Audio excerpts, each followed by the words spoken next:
नहीं किया। कमरे में एक तो बहुत अंधेरा था और बाहर से तेज बारिश की आवाज का शोर था। अब मुझ में और हिम्मत आ गई थी और मैं थोड़ा सा और आगे खसक गया। अब उसके और मेरे दरमियान का फासला बहुत कम हो गया था, मगर जैसे ही मैंने अपना हाथ उसकी चादर के अंदर किया तो उसने फौरन मेरा हाथ पकड़ लिया और फिर ऐसी जगह रखा कि मैं खुद को रोक नहीं पाया। 12वीं का एग्जाम देने के बाद मैं फ्री था और अभी सिर्फ आराम और घूमने फिरने के अलावा मैं और कुछ नहीं सोचना चाहता था। लेकिन मुझे फ्री देखकर घर वालों को सब काम मुझसे ही कराना याद आते थे। कभी सब्जी ला दो तो कभी दूध खत्म हो गया है, मगर मैंने जो जो सोचा हुआ था वैसा कुछ भी नहीं हो रहा था। इस खाली वक्त में मैं कुछ मजे करना चाहता था और ये सारा वक्त गुजारना बहुत ज्यादा मुश्किल लग रहा था। दोस्तों के साथ घूमने का प्रोग्राम बनाया, लेकिन सबकी किसी ना किसी मजबूरी की वजह से वो भी ना हो सका।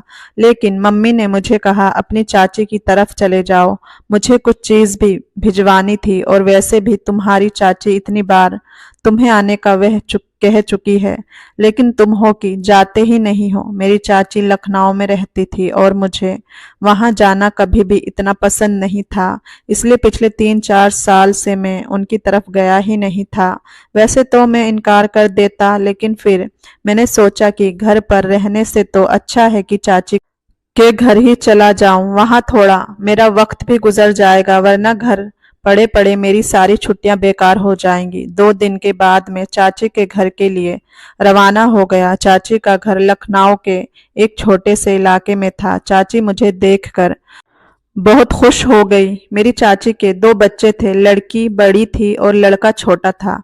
दोनों ही स्कूल गए थे और चाचा भी घर पर नहीं थे। चाची ने बताया कि तुम्हारे चाचा का दूसरे शहर में तबादला हो गया, इसलिए वह सिर्फ हफ्ते में एक ही दिन आते हैं। खाने पीने से फ्री होकर मैं वक्त गुजारने के लिए छत पर चला गया। छत पर काफी खुला सहन और एक तरफ 2 कमरे थे, जिसमें से एक स्टोर रूम बनाया हुआ था और दूसरे कमरे की हालत से लगता था कि इसको कभी कभार सोने के लिए इस्तेमाल किया जाता है। उस कमरे में एक छोटा सा पलंग बिछा हुआ था और उस पलंग के दोनों तरफ बिस्तर लगे हुए थे।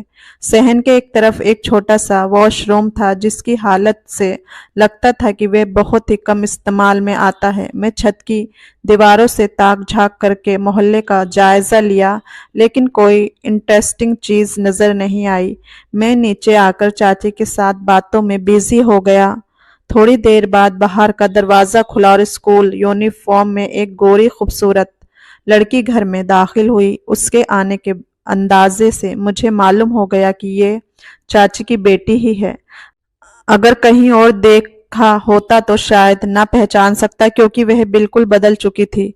रंगत दूध जैसी सफेद थी, बेदाग चेहरा, लंबे घने बाल जिनको उसने चोटी की सूरत में बांधा हुआ था। धूप की वजह से उसका सफेद रंग में सुर्खी आ रही थी। उसने आकर मुझे प्रणाम किया, जिसका मैं अच्छे अंदाज में जवाब दिया, लेकिन उसने कोई खास रिस्पॉन्स नहीं दिखाया और अंदर कमरे की तरफ चली गई। कपड़े बदलने और खाना खाने के बाद वह अपनी पढ़ाई में बिजी हो गई। मैं उससे पढ़ाई की बातें करने लगा, वह मेरी बातों का बेरुखी से जवाब दे रही थी। उसके अलावा और कोई बात नहीं कर रही थी। मेरे पूछने पर उसने बताया कि वह 9वीं क्लास में पढ़ रही है और आजकल उसके स्कूल में टेस्ट चल रहे हैं। मैं चाची और उनके बेटे से बातें में लग गया, लेकिन मेरा जहन बार बार उसकी तरफ ही जा रहा था। वह मुझे जितना इग्नोर कर रही थी, मैं उतना ही उसके पास जाने के लिए बहाने तलाश कर रहा था। मेरे जहन में उसके बारे में कोई गलत सोच नहीं थी, लेकिन फिर भी मैं उसकी तरफ देख रहा था और चाहता था कि वह मुझसे बातें करे, लेकिन वह अपनी पढ़ाई में मगन थी और ऐसे शो कर रही थी जैसे मैं वहां मौजूद ही नहीं हूँ। रात को सब लोग छत पर सोते थे, मेरे लिए भी। चाची ने एक साइड पर चरपाई पर बिस्तर बिछा दिया। वह चाची के करीब वाली चरपाई पर सो रही थी। सब सो चुके थे, लेकिन मैं उसी के बारे में सोच रहा था। घर से तो मैं सिर्फ 2 दिन ही चाची के घर रहने का सोच कर आया था, लेकिन अब मेरा उसकी वजह से जाने का दिल नहीं कर रहा था। सब लोग सो चुके थे और मैं लेटा हुआ दूर से उसको देख रहा था, जो कि रात के अंधेरे में मुझे नजर तो आ नहीं रही थी, लेकिन फिर भी उसकी तरफ देखकर मुझे सुकून मिल रहा था। न जाने रात के कौन से पहर मुझे नींद आई। सुबह चाची के जगाने पर आंख खुली तो सबसे पहले मैं उसको ही देखने लगा, लेकिन तब तक वह शायद स्कूल जा चुकी थी। सारा दिन उसकी वापसी का इंतजार करता रहा, लेकिन वापस आकर उसने कल वाली रूटीन जारी रखी। फिर मैं अपने चाची के बेटे के, जिसका नाम करण था, उसके साथ बाजार चला गया और उसको कुछ चीज मैंने लेकर दी। मैंने वहां से उसके लिए भी एक चॉकलेट खरीद ली। घर आकर मैंने उसको चॉकलेट दी, लेकिन उसने ये कहकर इनकार कर दिया कि मुझे चॉकलेट पसंद नहीं है और दोबारा अपनी पढ़ाई में बिजी हो गई। वह मुझसे जितना अजनबी वाला बर्ताव कर रही थी, मुझ में और ज्यादा कशिश हो रही थी। करण मुझे बाहर जाने का कहता, लेकिन मेरा उसके सामने से हटने का दिल भी नहीं करता था। बस दिल करता हर वक्त उसी को देखता रहूं। इस रात भी हम सब छत पर सो रहे थे। अचानक बारिश शुरू हो गई और चाची ने मुझे कहा कि अंदर कमरे में जाकर सो जाओ। लाइट न होने की वजह से कमरे में बहुत अंधेरा था। मैं धीरे से टटोलते हुए बेड के एक साइड पर दीवार की साइड लेट गया। मुझे लेटते ही नींद आ गई। थोड़ी देर बाद बादल गरजने की वजह से मेरी आंख खुली तो मुझे महसूस हुआ कि मेरे बाजू में कोई और भी लेटा हुआ है और लाइट भी अभी तक नहीं आई थी और कमरे में बेहद अंधेरा था। मेरे ख्याल से करण मेरे साथ आकर लेट गया होगा। उस वक्त आसमानी बिजली चमकी, जिससे कमरे में थोड़ी सी रोशनी हुई और मैंने देखा कि मेरे साथ करण नहीं बल्कि उसकी बहन लेटी हुई है। मेरी तो सांस ही रुक गई और मुझे ऐसा लग रहा था जैसे मेरे अंदर जान ही ना हो। उसको अपने इतने करीब सोते हुए देखकर तो मैं अपना होश खो बैठा। मैं उसकी तरफ करवट लेकर लेटा हुआ था। जैसे ही कोई हरकत की तो जान निकल जाएगी। मैं काफी देर तक उसी हालत लेटा रहा। थोड़ी देर में कुछ नॉर्मल हुआ तो दिल उसको छूने को किया, लेकिन मुझे डर लग रहा था कि अगर उसकी आंख खुल गई तो कहीं कोई मसला ना हो जाए। मुझे अंदाजा हो गया था कि कमरे में अंधेरे की वजह से वह यहाँ आ रखा कि उसकी आंख खुल जाए। मेरे हाथ ने जैसे ही उसको छुआ तो मेरे अंदर जैसे एक अजीब सा करंट लगा हो। उसके बाजू किसी रेशमी तकिए की तरह नरम था। मेरे प्लान के मुताबिक मेरा हाथ लगने से उसकी आंख खुल गई तो फौरन उसने मेरे हाथ पीछे किया और उठकर बैठ गई और अंधेरे में ही गौर से मेरी तरफ देखने लगी, जैसे यह अंदाजा लगाने की कोशिश कर रही हो कि उसके साथ कौन सो रहा है। मैं ऐसे शो कर रहा था जैसे गहरी नींद में हूं और मुझे आसपास दुनिया की कोई खबर नहीं है। मेरे हल्के हल्के खर्राटे से उसको मालूम हो गया कि वह करण के बजाय मेरे साथ सो रही है। उसने जल्दी से अपनी चादर उठाई और पलंग की दूसरी साइड पर जाकर लेट गई। मैंने ठंडी सांस भरी और अपने आप को कोसने लगा कि उसको जगाने की क्या जरूरत थी। ऐसे में कम से कम वो मेरे पास तो लेटी हुई थी। अब पता नहीं ऐसा मौका दोबारा मिलेगा या नहीं। अगले दिन उसने पहले जैसे ही बर्ताव रखा।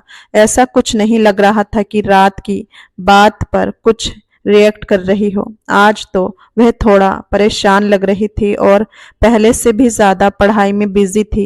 मैंने थोड़ी हिम्मत करके उससे परेशानी की वजह पूछी तो उसके बजाय चाची ने बताया कि कल इसका मैथ का पेपर है और ये मैथ में काफी कमजोर है। मैंने कहा कि चाची आप फिक्र ना करें, मैं तैयारी करा देता हूँ।